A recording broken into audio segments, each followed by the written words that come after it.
함께 하시기를 축원합니다. 네. 미국 사람들이 라스베가스나 아틀란틱 시티라는 도시 이름을 들으면 연상되는 건요, 도박과 유흥의 장소로 유명하죠. 그래서 라스베가스를 죄악의 도시라는 별명으로도 부른답니다. 과거의 한국에도 이 같은 부정적인 이미지로 알려진 지역들이 없지 않아 있었지요. 성서시대 지중해 연안에서 타락의 도시로 가장 유명한 도시가 고린도였습니다. 보통 내륙 도시보다 해안 도시들이 도덕적으로 해이하고 성적 타락이 비교적 심한 경향이 있었지요. 그런데 고린도는요, 그 심각성이 도가 지나칠 정도였답니다. 여러 종류의 밀교, 비밀스러운 종교들이 성행했고요. 이 밀교들은요, 종교 의식의 하나로 성적인 방종을 부추겼답니다. 그래서 당시에요, 나 고린도에 다녀왔다 이렇게 얘기하면요, 사람들이 의심의 눈초리로 아래 위를 훑어보며 거기 가서 뭐 했어? 속으로 그랬을 정도였답니다. 안디옥으로부터 시작해 유럽 서쪽 끝에 있던 스페인까지 자신의 선교지로 두고 있던 바울에게 이 고린도 지역은 이런 점에서 특별한 관심의 대상이었답니다. 고린도 지역은 복음이 들어가기에 가장 어려운 도시였지만 그러기에 복음이 가장 필요한 도시라고 여겼을 겁니다. 죄악의 세력을 무너뜨리기 위해서는 그 세력의 본거지를 공격할 필요가 있지요. 바울은 고린도에서 1년 6개월을 지내며 복음을 전합니다. 이건 바울에게 아주 이례적인 일입니다. 주님께서 재림하시기 전까지 유럽의 주요 도시들을 모두 방문해 교회를 개척하고 또 마침내 스페인까지 바울은 가기를 원했습니다. 그래서 그는요, 한 곳에 오래 머물지 않고 그곳에 머물러 교회를 개척한 다음 그 중에 지도자를 세우고 다른 도시로 이동했던 것이 바울의 선교 사역이었습니다. 그런데 고린도에는요, 1년 6개월 동안이나 머뭅니다. 그만큼 복음 전하는 게 고린도는 어려웠다는 뜻도 되고 또 고린도가 바울에게 참 중요했다라고 볼 수 있습니다. 바울은 이렇게 정성을 다해 고린도 안에 여러 교회를 세우고 그것을 떠납니다. 그런데 바울이 떠나고 얼마 있지 않아 이 고린도 교회 안에 문제가 생깁니다. 성도들 사이에 갈등과 분열의 조짐이 일어났고요, 그들 자신으로는 해결할 수 없는 신앙적인 영적인 문제에 부닥칩니다. 고린도전서는 그 편지에 대해 바울이 대답한 내용입니다. 이 편지에서 바울 사도는 분열의 문제와 고린도 교인들이 물어온 질문에 대해 하나하나씩 대답하고 있는 겁니다. 자, 이 본문은요, 특별히 성적인 문제를 다루고 있습니다. 당시 고린도 교회 성도들 가운데는 예수 그리스도를 주님으로 영접하고 나서도 여전히 과거의 몸에 밴 성적 타락을 청산하지 못하는 성도들이 많았던 모양입니다. 하나님께서 정해놓으신 결혼제도 안에서 성을 거룩하게 사용해야 하는데 그들은 과거의 습관대로 음행을 일삼으며 특히 밀교 신전에가 제사도 드렸고 성적인 타락에 참여하기도 했던 겁니다. 그러면서도 고린도 교회 성도들은 주일이 되면 교회로 모여 예수 그리스도를 예배한 겁니다. 그것이 잘못되었다고 믿는 사람들도 있었지만 예수 그리스도의 복음은 성적인 행동과는 아무 관계가 없다라고 생각했던 교인들도 있었던 모양입니다. 이 신앙생활과 성적 취향 사이에서 단호하게 성경적인 교통정리를 해줄 영적 권위를 가진 사람이 없었다는 겁니다.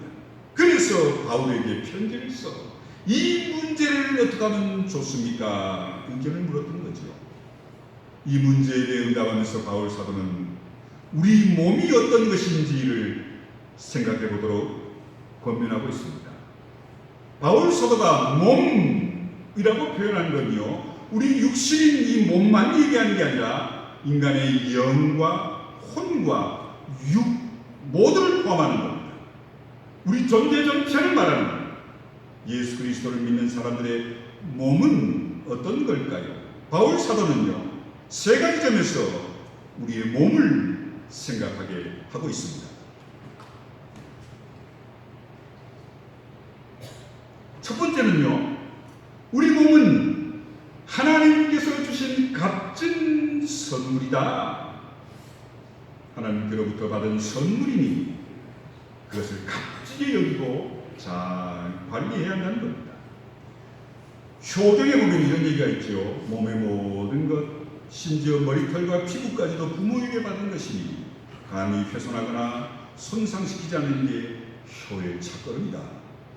이런 믿음 때문에 우리 조상들은 머리카락을 자르지 않았고 개화기에 단발령이 내렸을 때 죽을지언정 부모로부터 물려받은 머리카락을 자를 수 없다 저항했던 역사적 사실이 있었지 않습니까? 부모에 대한 효를 지극히 여긴 사람들은 자신의 몸을 잘 간수하는 것을 가장 중요한 일로 여겼기 때문이지요. 우리 몸의 모든 게 부모에게서 온 건 사실이지요.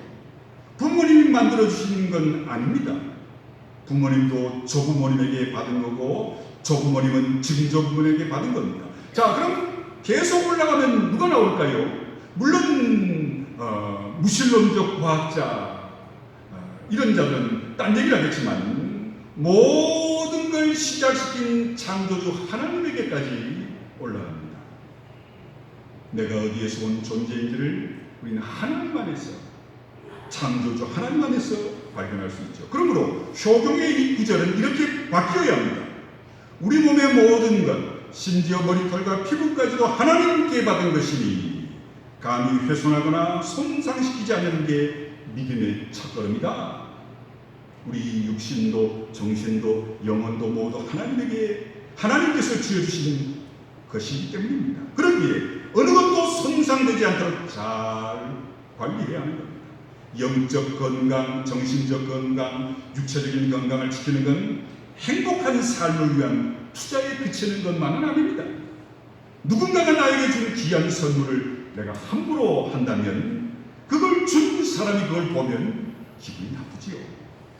문제는 어떻게 하는 게 몸을 손상시키는 거고 몸을 잘 지키는 것인지를 혼동하는 데 있습니다. 인터넷에 오른 글을 보니 이런 재밌는 얘기가 있었습니다.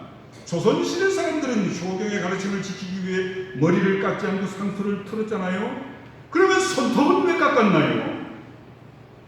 장난스러운 질문 같지만 생각해 볼 만한 질문인 것 같습니다. 몸을 잘 지키는 게 효도라고 했는데, 바울 사도도 몸을 잘 관리하는 게 믿음이라고 했는데, 그럼 과연 몸을 잘 지키는 건 뭘까요? 몸이 어떤 상태로 있든 자연 상태 그대로 두는 걸 말하는 걸까요? 그런 뜻이 아닙니다. 몸의 역할을 제대로 하도록 관리하라, 그 뜻이지요. 손이 제 역할을 하려면 손톱을 깎아줘야지요. 몸 전체를 살리기 위해 신체 일부를 제거해야 할 필요도 있지 않습니까? 중요한 건 몸 전체가 제 역할을 잘 감당하도록 관리하라, 그 뜻입니다. 욕심에 끌려 쓰레기 같은 음식을 함부로 몸속에 집어넣어 몸을 망가뜨리지 말라. 아무거나 보고 즐김으로 정신을 망가뜨리지 말 것이며 영적 생활에 게을리하여 영혼을 망가뜨리지 말라, 그 말씀입니다. 음식을 절제하고 규모 있는 생활을 하는 육체적 훈련과 아름답고 정결한 것을 많이 접하도록 하는 정신적 훈련과 말씀과 기도를 통한 영적 훈련을 열심히 해 몸 전체를 건강하게 관리하라, 그 말씀이지요. 두 번째로요, 하나님은 예수 그리스도의 생명을 십자가에서 값으로 지불하고 우리 몸을 사셨습니다.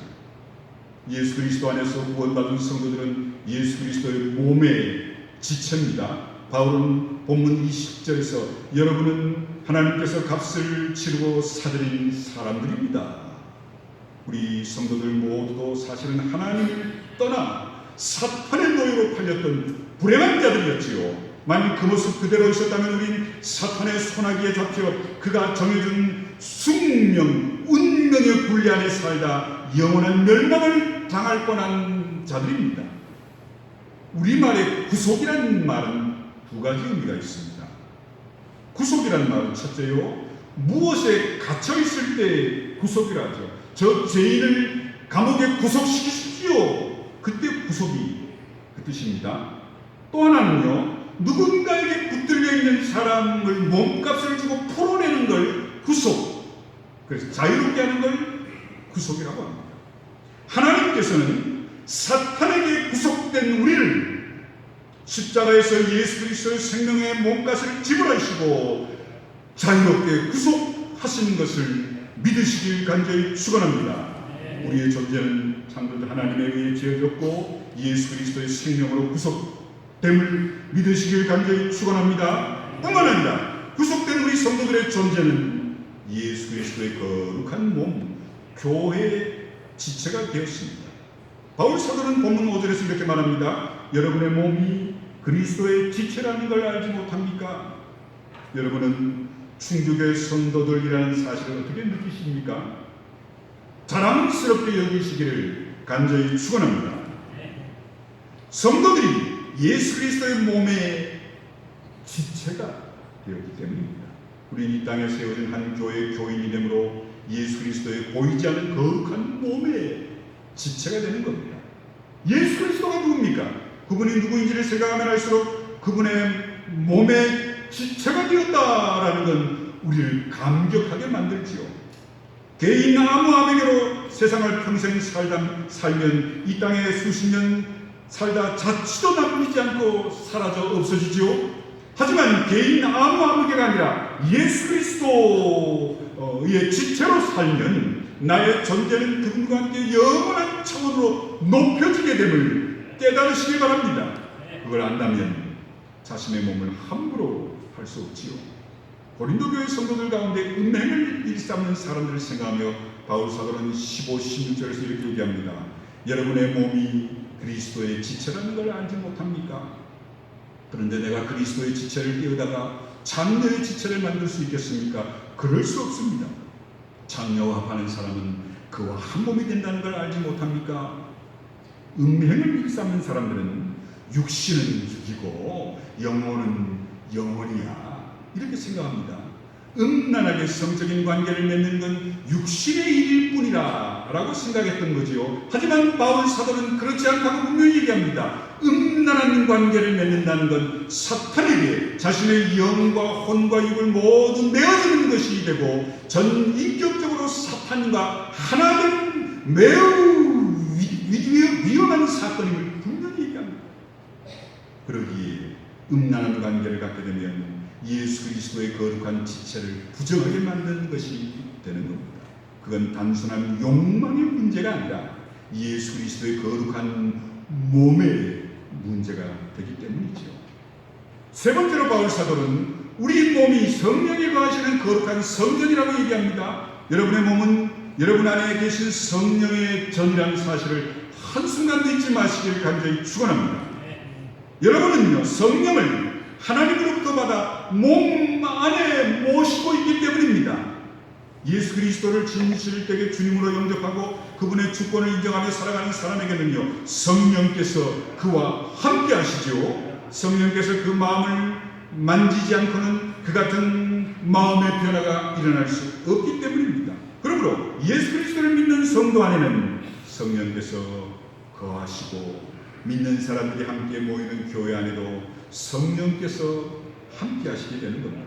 내가 느끼지 못해도 성령은 내 안에 계시는 겁니다. 그러므로 나의 몸, 즉 내 영과 혼과 육은 하나님의 성전인 것을 믿으시길 간절히 축원합니다. 그러기에 믿는 성도들이 모이는 교회도요, 성전입니다.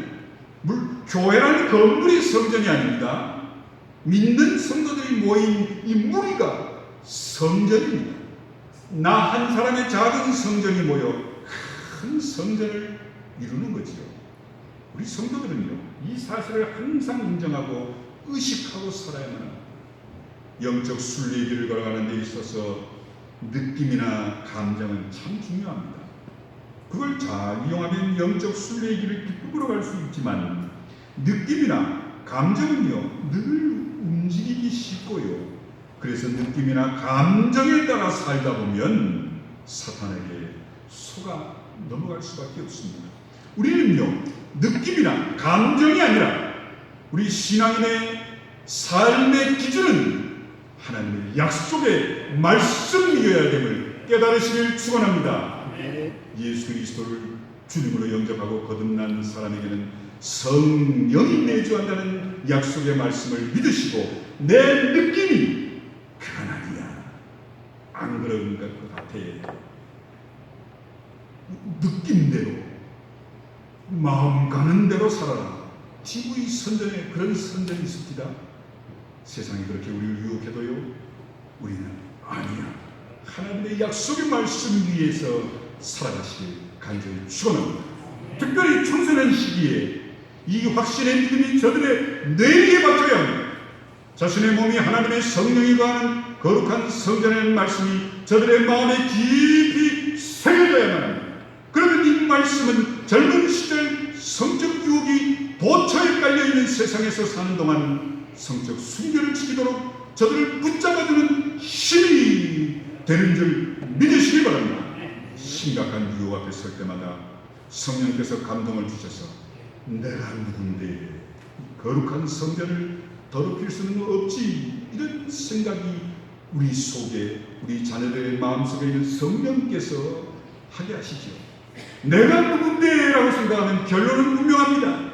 바울 사도는 이렇게 결론을 내립니다. 음행을 피하십시오. 사람이 짓는다는 모든 죄는 자기 몸 밖에 있는 것이지만 음행을 하는 자는 자기 몸에다가 죄를 짓는 겁니다. 여러분의 몸은 여러분 안에 계신 성령의 성전이라는 걸 알지 못합니까? 바울 사도는 이렇게 세 가지 이유로 우리 몸이 거룩하다는 걸 입증합니다. 한 번은 누가 저에게 이렇게 질문합니다. 목사님, 요즘 젊은이들이 몸에 문신을 자기 개성의 독특함을 드러내기 위해 많이 하는데 몸에 문신하는 게 죄예요? 아니에요? 이렇게 질문을 청년이 했습니다. 제가 나가는 헬스장 샤워장에 보면 젊은이들이 많이 운동하는데 샤워할 때 보면 몸에요, 별의별 문신들을 다 했습니다. 어떤 애는 몸에다가 한자를 뭐라고 써놨는데 막 갈게 써놔서 무슨 뜻인지도 모르겠고요. 어떤 애는 몸에다가 자기 이름을 써놓은 것 같아요. 그런 애도 있고요. 어떤 애들은 하트를 그려놓고 옆에는 자기 이름, 옆에는 애인 이름을 새겨놓은 것 같은데 나중에 헤어지면 어쩌려고 그러는지 그런 애도 있고요. 별의별 문신을 다 새겨놓은 젊은이들을 봅니다. 여러분, 성경적으로요, 문신은 하나님의 거룩한 성령이 거하는 전인 내 몸을 더럽히는 겁니다. 그건 하나의 트렌드인데요. 그러면 목사님 제가 제 이마에 주 예수를 믿으라 이렇게 문신을 새기고 다닐까요? 아니죠. 우리 성인들 이제 우리가 살았으니까 이제 할 수 없고요. 여러분 자녀들, 손들에게 분명히 얘기하십시오. 몸에 문신을 새기는 겁니다. 하나님의 거룩한 성전을 더럽히는 겁니다. 절대로 그들에게. 또 어떤 분은 그렇게 얘기합니다. 술, 담배 죄인가요? 여러분 술 마신다고 담배 핀다고 지옥 안 갑니다. 술, 담배는 신앙과 구원하고 큰 상관이 없습니다. 단지 경건 생활에 백해무익하니 하지 말라는 겁니다. 술 먹으면요, 담배를 피면 하나님의 거룩한 성령이 거하신 우리 성전 몸이 더럽혀지잖아요. 술에 고래만 태가 된 사람이 온전한 거 봤습니까? 아닙니다. 그래서 기독교는 제대로 가르쳐야 합니다. 과거의 죄라고 해도 죄가 아니에요. 경건 생활에 백해무익하고 하나님의 성령이 거하는 우리 몸을 더럽히는 거예요. 그래서 기독교는 술, 담배를 하지 말라는 걸 제대로 아시고 가르치십시오. 그러면요, 자유롭게 됩니다. 내 몸이 성령이 거하는 성전인데 내가 그 몸을 담배 연기로, 니코틴으로, 술로 더럽혀서는 안 되지요. 그 더럽힌 몸에 성령이 거하실 수 없는 겁니다. 바울은 삼위일체적 근거에서 이렇게 얘기합니다. 우리 몸은 성부 하나님께서 지으셨고 예수 그리스도께서 당신의 생명을 주고 구속하셨으며 성령께서 거하시는 성전이다. 할렐루야. 아멘. 여러분, 이 사실을 정확하게 아셔야 합니다. 그러기에 우리 몸은 거룩하고 영원하며 그 소유권은요 하나님의 것입니다. 믿고 아멘하는 것도 중요하지만요, 우리를 속이는 사탄의 유혹 앞에 우리 매일 이 영적 싸움에서 승리해야 합니다. 사탄은 뭐라고 얘기하죠? 네 인생은 네 거요. 네 거 포기하지 말고 생각하는 대로 살고 마음이 원하는 대로 살아. 한 번뿐인 인생 다 놓치면 어쩔 거요. 이 유혹에 넘어가면요 인생 엉망진창이 되고 말이죠. 당시 고린도 교인들 사이에서는요, 음식은 배를 위한 것이고 배는 음식을 위한 것이다. 13절에 그런 말씀이 있습니다. 이 표현을 우리 한국식으로 표현하면 이런 뜻입니다. 먹는 게 남는 거요. 먹다 죽은 귀신은 때깔도 고와 그 얘기입니다.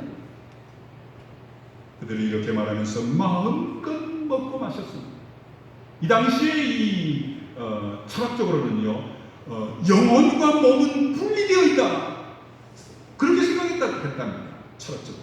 그러니 몸은 몸이고 정신은 정신, 영혼은 영혼이다. 영혼을 부인하지 않았어요. 그러니 먹고 마시고 또 타락하고 음란하는 건 영적인 거하고는 아무 상관이 없다. 우리 구원받는 건 영이지 몸이 아니다. 몸은 썩어 없어지면 끝난다. 그렇게 생각했기 때문이랍니다. 그러나 성경적으로는 아닙니다. 우리 영혼만 구원받는 게 아닙니다. 예수님처럼 부활의 몸, 새로운 몸으로 주님 다시 오시는 그날 우리 모두 변화됩니다. 사랑하는 성도 여러분, 우리 몸인 영과 혼과 육이며 음행이나 탐식과 같은 육체적인 만족을 추구하기 위해 지어진 게 아니라요, 주님의 뜻을 이루기 위해 지어지게 된 것을 믿으시길 간절히 축원합니다. 하나님이 여러분 가정에 손주들, 자녀들 주신 거요, 여러분 부모가 못다 이런 욕심을 채우라고 준 게 아닙니다. 내가 의대 못 갔으니 니놈은 의대가 의사가 되라, 그래서 아들을 딸을 준 게 아니라는 얘기입니다. 하나님의 영광을 위해 하나님 여러분에게 자녀를 준 겁니다. 그 뜻을 이루기 위해 여러분 가정에 손주들을 주신 겁니다. 그들이요 자신의 욕망과 욕심을 채우기 위해 세상을 살기 이끌어서는 안 됩니다. 하나님의 영광을 위해 살아야 한다. 하나님이 너를 이 땅에 보내신 이유가 있단다. 하나님이 기뻐하시는 삶을 살아라. 그러면 이들이 세상을 살면서 유혹 앞에 비껴가는 게 아니라 유혹을 부닥치면 무슨 생각을 하게 합니까?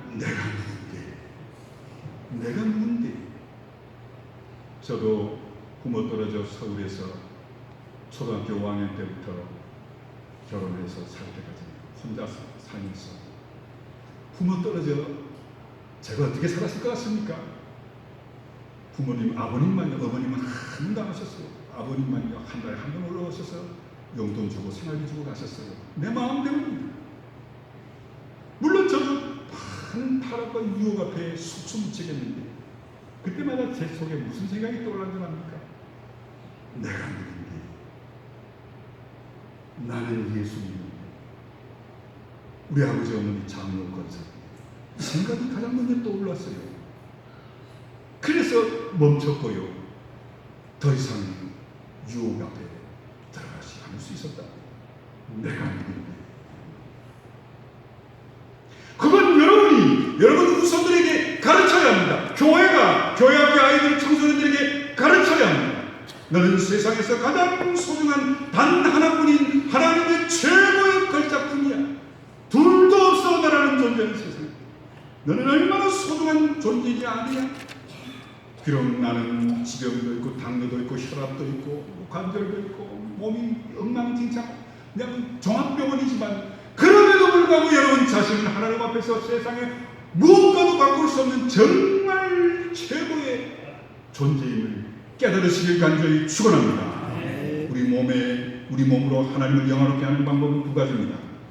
우리의 영과 혼과 입을 건강하고 온전하게 거룩하게 유지하는 겁니다.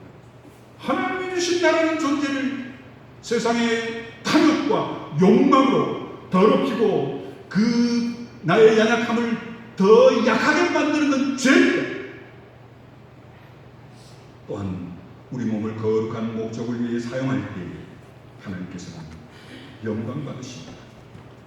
어떤 선물을 받았는데 그 선물이 귀하다고 그대로 장롱 속에 숨겨두면 그 선물을 준 사람들이 볼 때 참 섭섭하지요.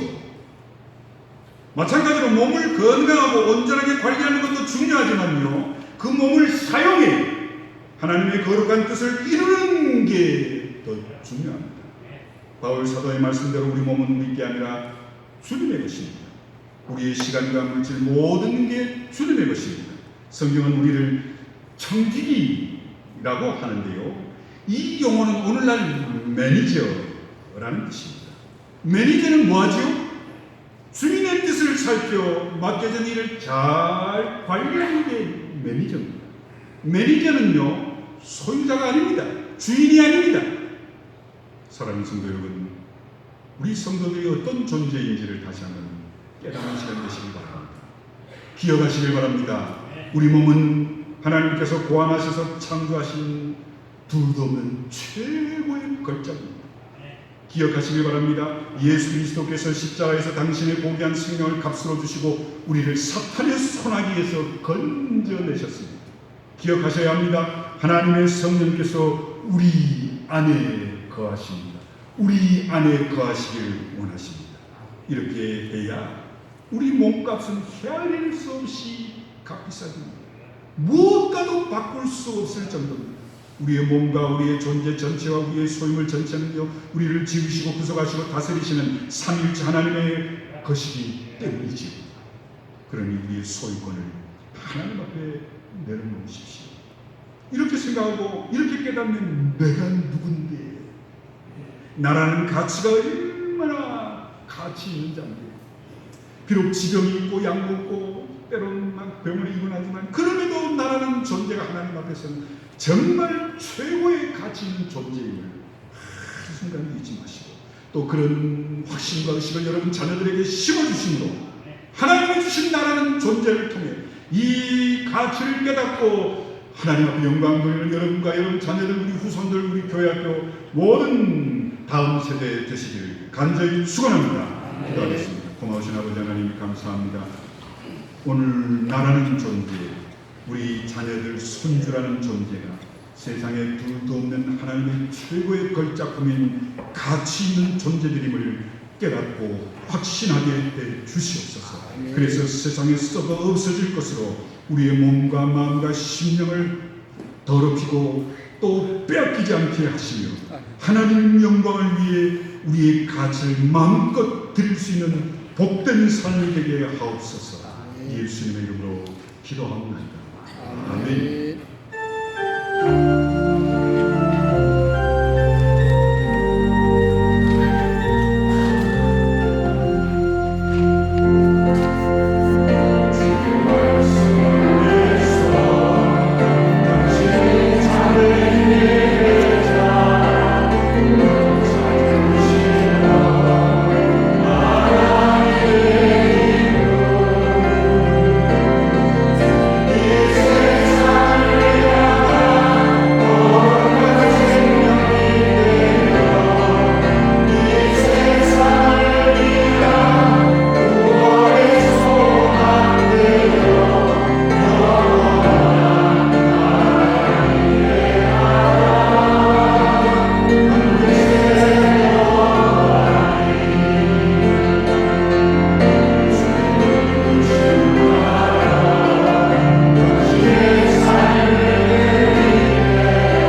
이제는 우리 주 예수 그리스도의 크신 은혜와 아버지 하나님의 그 놀라우신 사랑하심과 성령의 함께하심이 나라는 가치가, 나와 내 자녀 후손들의 가치가, 우리 교회 학교 유치부 초등부 청소년 청년들의 가치가 하나님 둘도 없는 하나님 최고의 걸작공을 깨닫게 하셔서 하나님 내 속에 성령이 거하시는 복된 삶을 살게 해 주옵시기를 간절히 축원하옵나이다. 아멘.